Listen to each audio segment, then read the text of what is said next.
Good morning students. இன்னைக்கு நம்ம கெமிஸ்ட்ரியில் atomic ஸ்ட்ரக்சரை பற்றி படிக்க போகிறோம். முதல்ல நமக்கு ஆட்டம்னா என்னன்னு தெரியணும். முதல்ல ஜான் டால்டன்ன்ற சயின்டிஸ்ட்டு என்ன சொன்னார்னா, all matter is composed of very small particles call atoms, they are indivisible அப்படி சொல்லிட்டாரு. அதுக்கப்புறமா அந்த சயின்டிஸ்ட்டுங்க என்ன சொல்ல ஆரம்பித்தாங்கன்னா, இல்லை ஆட்டத்துக்குள்ளே இன்னும் சில பார்ட்டிகிள்ஸ்லாம் இருக்குது. அதாவது ஒரு ஆட்டத்துக்கு வந்து ஒரு சென்ட்ரல் கோர் இருக்குது, அது ரொம்ப ஸ்மாலாக இருக்கும். அதுக்குள்ள பாசிட்டிவ்லி சார்ஜ் ஸ்பீஷியஸ் கால் புரோட்டான்ஸ் இருக்கு. அந்த புரோட்டான்ஸோட மாஸுக்கு ஆல்மோஸ்ட் ஈக்குவலாக இருக்கிற சார்ஜே இல்லாத இன்னும் சில பார்ட்டிகல்ஸ் இருக்குது, அதுக்கு பேரு நியூட்ரான்ஸ். இந்த புரோட்டான்ஸும் நியூட்ரான்ஸும் அந்த நியூக்ளியஸ்குள்ளே இருக்குது.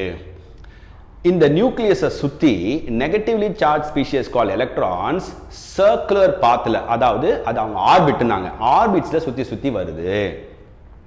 அப்போ டோட்டல் அமௌண்ட் ஆஃப் பாசிட்டிவ் சார்ஜும் டோட்டல் அமௌண்ட் ஆஃப் நெகட்டிவ் சார்ஜும் ஈக்குவலாக இருக்கும்.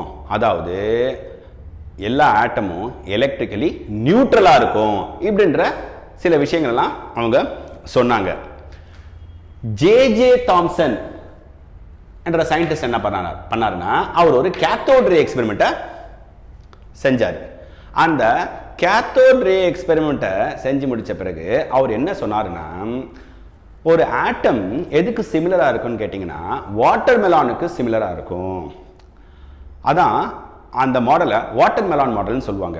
நீங்கள் ஒரு வாட்டர் மெலானை கட் பண்ணிங்கன்னா அதில் ரெட்டிஷ் ஃப்ளெஷி ரீஜன் இருக்கும், அது யூனிஃபார்மாக டிஸ்ட்ரிபியூட்டாக இருக்கும், அதில் சீட்ஸ் எல்லாம் எம்பர்ட் ஆகிருக்கும். இவர் என்ன சொன்னார்னா, ஆட்டத்தை அந்த வாட்டர்மெலனோட கம்பேர் பண்ணார். அதாவது ஆட்டம் என்ன ஷேப்பில் இருக்குன்னு கேட்டிங்கன்னா, ஒரு ஸ்பெரிக்கல் ஷேப்பில் இருக்கும். அதில் பாசிட்டிவ் சார்ஜ் யூனிஃபார்மாக டிஸ்ட்ரிபியூட் ஆகிருக்கும், எலக்ட்ரான்ஸ்லாம் அதில் எம்பர்ட் ஆகிருக்கும். Total amount of positive charge is always equal to total amount of negative charge. அதனால atom electrically neutral அப்படின்ற விஷயத்தை இவரு ஜே தாம்சன் சொன்னாரு. ஆனா இவருடைய ப்ரப்போசல் பிரகாரம் எலக்ட்ரான்ஸ்லாம் ஸ்டேஷனரியா இருக்கும் அப்படின்ற மாதிரி இருந்தது. ஆனா அதுக்கப்புறமா வந்த ரூதர்ஃபோர்ட் அவர் என்ன பண்ணாருன்னா, ஒரு ஆல்பா ரே ஸ்கேட்டரிங் எக்ஸ்பெரிமெண்ட் அவர் செஞ்சு காமிச்சாரு. அதுல அவரு ஒரு சோர்ஸ் ஆஃப் ஆல்பா பார்ட்டிகளை எடுத்துட்டாரு. இது ஆல்பா ரேஸ் எமிட் பண்ணும். மற்ற சைட்ல ஒரு தின் கோல்ட் ஃபாயிலையும் வச்சுட்டாரு. இப்போ இவரு இந்த எக்ஸ்பெரிமெண்ட்டை பண்ண பிறகு என்ன சொன்னாருன்னா, most of the alpha rays, அதாவது இந்த ஆல்பா பார்ட்டிகிள்ஸ்லாம் என்ன பண்ணுச்சுன்னா, இந்த தின் கோல்ட் ஃபாயிலை பாஸ் த்ரூ பண்ணிடுச்சு. அதாவது அது டிவியேட் ஆகாம நேரா பாஸ் பண்ணி போயிடுச்சு. எந்த பாத்தில் அது ஸ்டார்ட் ஆச்சோ அதே ஸ்ட்ரெயிட் லைன் பாத்தை மெயின்டைன் பண்ணி கோல்ட் ஃபாயில பெனட்ரேட் பண்ணி போயிடுச்சு. அதே மாதிரி இந்த சைட்லையும் பாருங்க, உங்களுடைய ஆல்பா ரேஸ் எல்லாம் நேரா டிவைட் ஆகாம போயிடுச்சு. ஆனா இந்த சென்ட்ரல் ரீஜன் இருக்கு பாத்தீங்களா, அதுக்கு மேல ஸ்லைட்லி அபவ், அதுக்கு மேல வந்த ஆல்பா பார்ட்டிகிள்ஸ் எல்லாம் என்ன ஆச்சுன்னு கேட்டிங்கன்னா, ஸ்லைட்டா டிவியேட் ஆகி போயிடுச்சு இந்த டைரக்ஷன்ல. அதே மாதிரி அந்த சென்ட்ரல் ரீஜனுக்கு கீழே வந்தது இப்போ இந்த பக்கமா டிவியேட் ஆகி இப்படி போயிடுச்சு.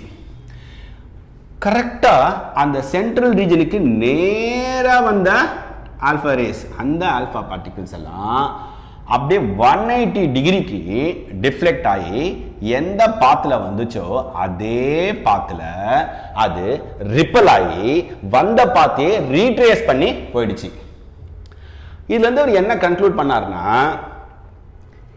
ஆல்பா பார்ட்டிகிள்ஸோட சார்ஜ் வந்து பாசிட்டிவ்.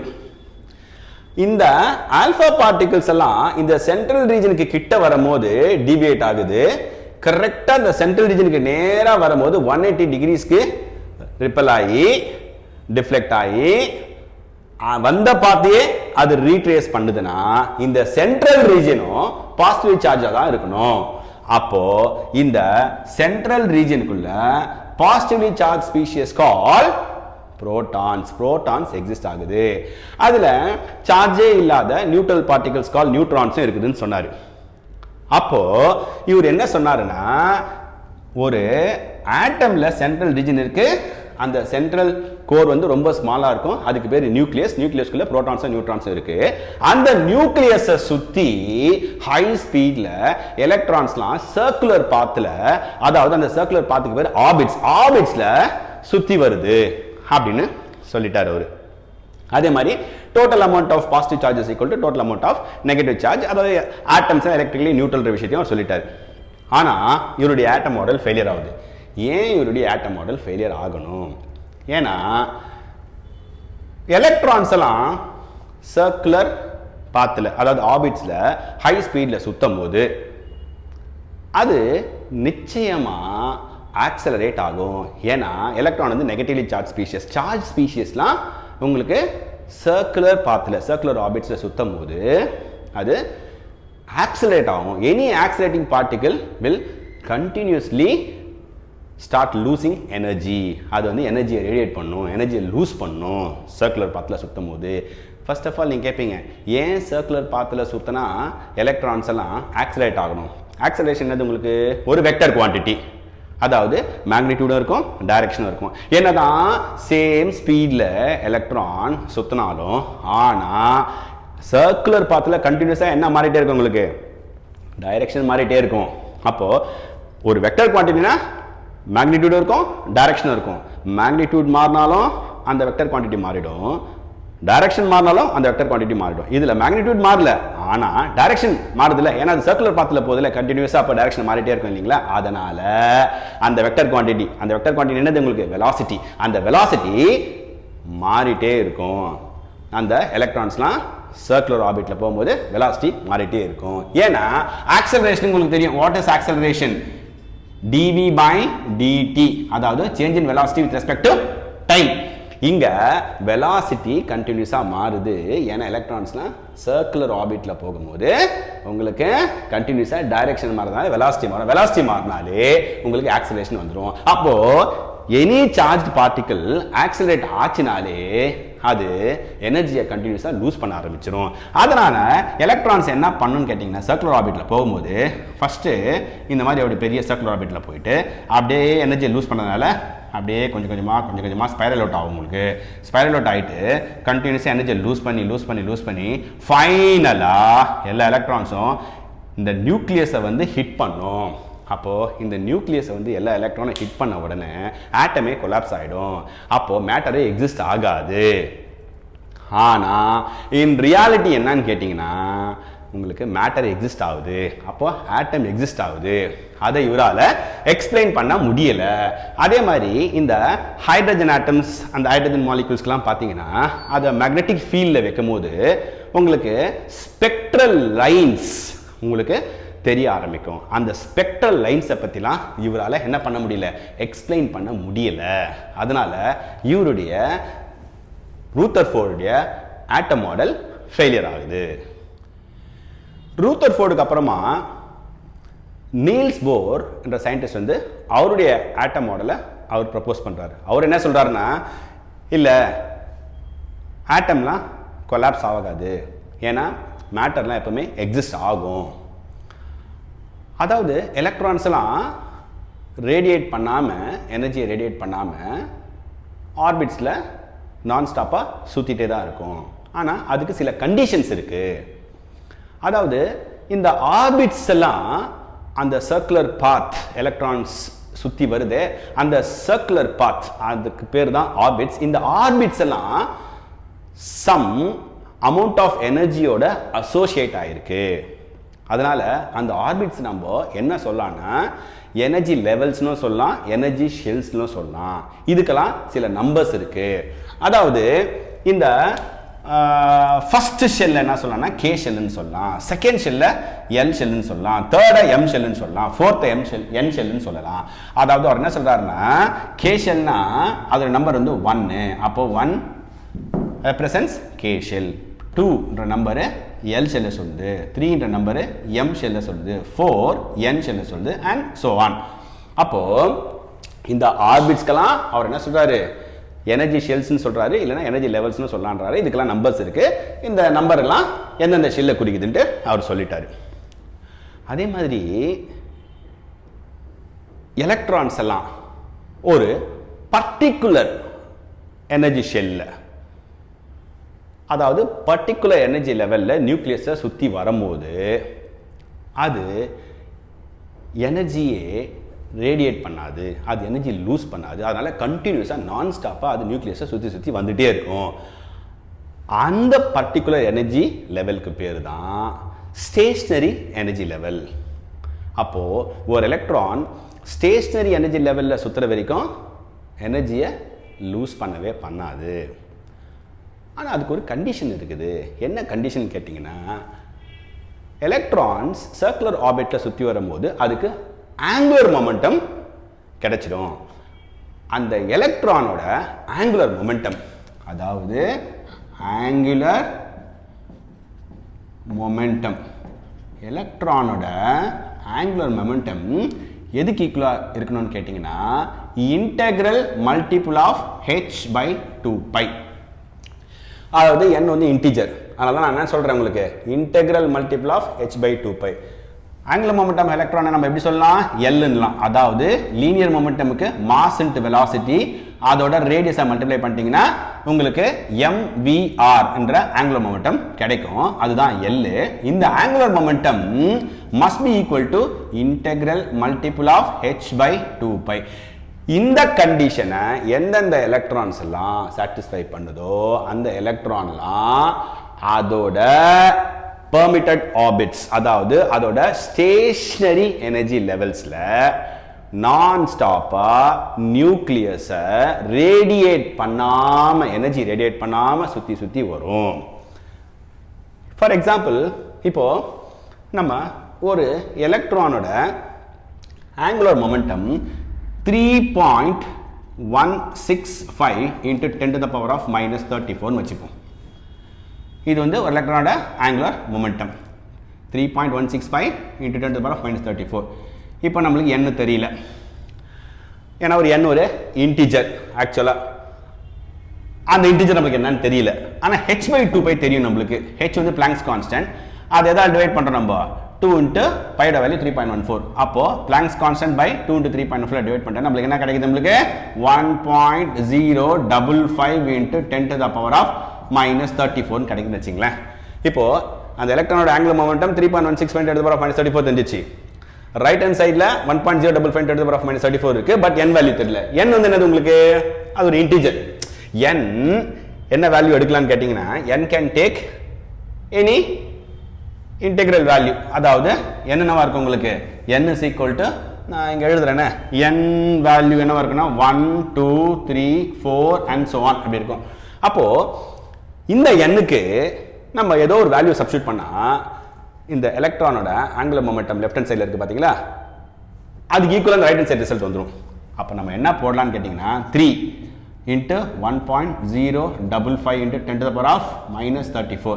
இப்போ 3ஆல் மல்டிப்ளை பண்ணி பாருங்க. இந்த 1.055 நம்மளுக்கு என்ன கிடைக்கும், இதே 3.165 into 10 to the power of -34 கிடைச்சிடும்.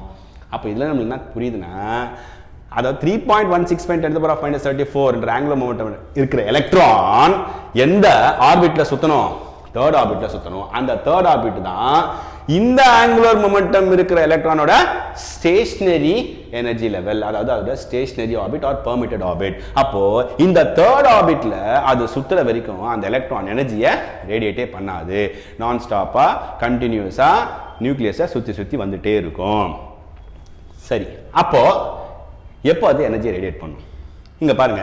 இப்போ நம்ம தேர்ட் ஆர்பிட்னா, இப்போ அதாவது எந்த ஷெல் உங்களுக்கு, தேர்ட் ஷெல்னா KLM, எம்ல இருக்குன்னு வச்சுங்களேன் உங்களுக்கு. இது வந்து எம் இல்லைன்னா நம்ம என்ன பண்ணோம்னா, ஒரு எலக்ட்ரான் எல் ஷெல்ல இருக்குதா எடுத்துப்போம். நம்ம எலக்ட்ரான் எந்த ஷெல்ல இருக்குதா எடுத்துப்போம், எல்ல இருக்குது. ஓகே, அந்த எலக்ட்ரான் எல், அந்த எலக்ட்ரானுக்கு நான் சொல்றது இந்த எலக்ட்ரான் கிடையாது. இந்த எலக்ட்ரானோட ஸ்டேஷனரி எனர்ஜியில் வந்து தேர்ட் ஷெல். நான் சொல்ற எலக்ட்ரான் வந்து எல் ஷெல்ல இருக்கிற எலக்ட்ரான். அதாவது அந்த எலக்ட்ரானோட ஸ்டேஷனரி எனர்ஜி லெவல் வந்து எல் தான். அந்த எல் ஷெல்ல சுத்துற வரைக்கும் அது என்ன பண்ணாதுன்னா எனர்ஜியை ரேடியேட் பண்ணாது. இப்போ நான் வெளியில இருந்து நான் ஒரு எனர்ஜி ஒரு அமௌண்ட் ஆஃப் எனர்ஜியை நான் என்ன பண்ணுறேன்னா இந்த எக்ஸ்டர்னல் எனர்ஜியை இந்த எல் ஷெல்லில் இருக்கிற எலக்ட்ரானுக்கு நான் கொடுக்குறேன், சப்ளை பண்ணுறேன். அப்போது அந்த எனர்ஜி அதை அப்சார்ப் பண்ணி அது எக்ஸைட் ஆகி நெக்ஸ்ட் ஹையர் எனர்ஜி லெவல், அதாவது எங்கே வந்தது உங்களுக்கு எம் ஷெல்லுக்கு வந்துடுது. அது ஜம்ப் ஆகிடுது, எல்லேருந்து எம்முக்கு ஜம்ப் ஆகிடுது. ஆனால் எம் அதோட ஸ்டேஷனரி எனர்ஜி லெவல் கிடையாது. அப்போ கண்டினியூஸாக அது எனர்ஜியை ரேடியேட் பண்ணும். அதனால் இது என்ன பண்ணுன்னு கேட்டிங்கன்னா, இது எம் ஷெல்லேருந்து கண்டினியூஸாக எனர்ஜியை ரேடியேட் பண்ணி மறுபடியும் எங்கே போய்டும் உங்களுக்கு அதோட ஸ்டேஷனரி எனர்ஜி லெவல் எல்லுக்கு திரும்ப போயிடும். அப்போது இப்போ எல்ல இருக்கும் போது இதோட எனர்ஜி E1ன்னு வச்சுங்க, எம்முக்கு வரும்போது இதோட எனர்ஜி E2ன்னு வச்சுங்க. அப்போ இதில் என்ன தெரியுது உங்களுக்கு, which is greater? E2 is greater. அதாவது E2 is greater than உங்களுக்கு E1. ஏன்னா E2 வந்து higher energy level, E1 வந்து lower energy level. அப்போ what is the difference in energy ன்னு கேட்டிங்கன்னா உங்களுக்கு E2 minus E1. இதுதான் difference in energy between these two shells. அப்போ இந்த difference in energy-ய எல் ஷெல்ல இருந்து எம் ஷெல்லுக்கு எக்ஸைட் ஆன இந்த எலக்ட்ரான் இந்த எம் ஷெல்ல இருந்து எல் ஷெல்லுக்கு மறுபடியும் ரிட்டர்ன் ஆகும்போது இந்த டிஃபரன்ஸ் இன் எனர்ஜியை இந்த ஃபார்ம் ஆஃப் ரேடியேஷன் அது எமிட் பண்ணி ஆகணும். ஏன்னா எம் ஷெல் அதோட ஸ்டேஷனரி ஷெல் கிடையாது, அதோட பெர்மிட்டட் ஆர்பிட் கிடையாது. அதனால அது நிச்சயமா எம்ல இருந்து எல்லுக்கு ரிட்டர்ன் ஆகணும். அப்போ இந்த டிஃபரன்ஸ் இன் எனர்ஜியை இந்த ஃபார்ம் ஆஃப் ரேடியேஷன் அது எமிட் பண்ணணும். அப்போ இது ரேடியேஷனா எமிட் பண்றதுனால இந்த ஃபார்ம் ஆஃப்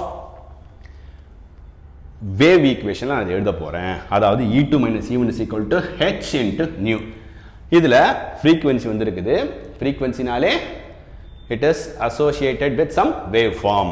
அதனால தான் இந்த, ஏன்னா அது வந்து ரேடியேஷனை தான் எமிட் பண்ணுது இந்த டிஃபரன்ஸ் இன் எனர்ஜியை. இது வந்து பை பிளாங்க்ஸ் குவாண்டம் ஹைபாத்தசிஸ் இந்த difference in energy is equal to h nu. அப்போது இதில் இந்த நியூன்றது என்னன்னு கேட்டிங்கன்னா frequency of the emitted radiation when the electron returns from the higher energy level to its original energy level, that is L shell. அதுக்கு போகும்போது அப்போ அதோட frequency என்னவா இருக்குன்னு கேட்டிங்கன்னா இந்த h கீழே கொண்டு வந்துருங்க. this will be E2 minus E1 divided by h. அப்போ இந்த frequency அது எக்ஸிபிட் பண்ணும். ஓகே ஸ்டூடெண்ட்ஸ், நம்ம இன்னைக்கு அட்டாமிக் ஸ்ட்ரக்சர்லேருந்து சில ஆட்டம் மாடல்ஸ்லாம் படித்தோம். உங்களுக்கு இன்னும் ஃபர்தராக ஏதாச்சும் டவுட்ஸ் இருந்தால், உங்களுக்கு மேத்தமெட்டிக்ஸ், ஃபிசிக்ஸ் அண்ட் கெமிஸ்ட்ரியில் உங்களுக்கு டவுட்ஸோ இல்லை அந்த சப்ஜெக்ட்ஸை நீங்கள் மாஸ்டர் பண்ணணும்னு ஆசைப்பட்டாலோ நீங்கள் என்னுடைய YouTube channel sigma coaching academy அந்த சேனலுக்குள்ளே போங்க. நான் என்னுடைய ஃப்ளையரை போஸ்ட் பண்ணியிருக்கிறேன். அதில் என்னுடைய காண்டாக்ட் நம்பர் அண்ட் அட்ரஸ் எல்லா டீட்டெயில்ஸும் இருக்குது. உங்களுக்கு ஆன்லைன் டியூஷன் வேணாலும் சரி, ஆஃப்லைன் டியூஷன் வேணாலும் சரி, நீங்கள் கால் பண்ணி கன்ஃபார்ம் பண்ணுங்கள். தேங்க்யூ.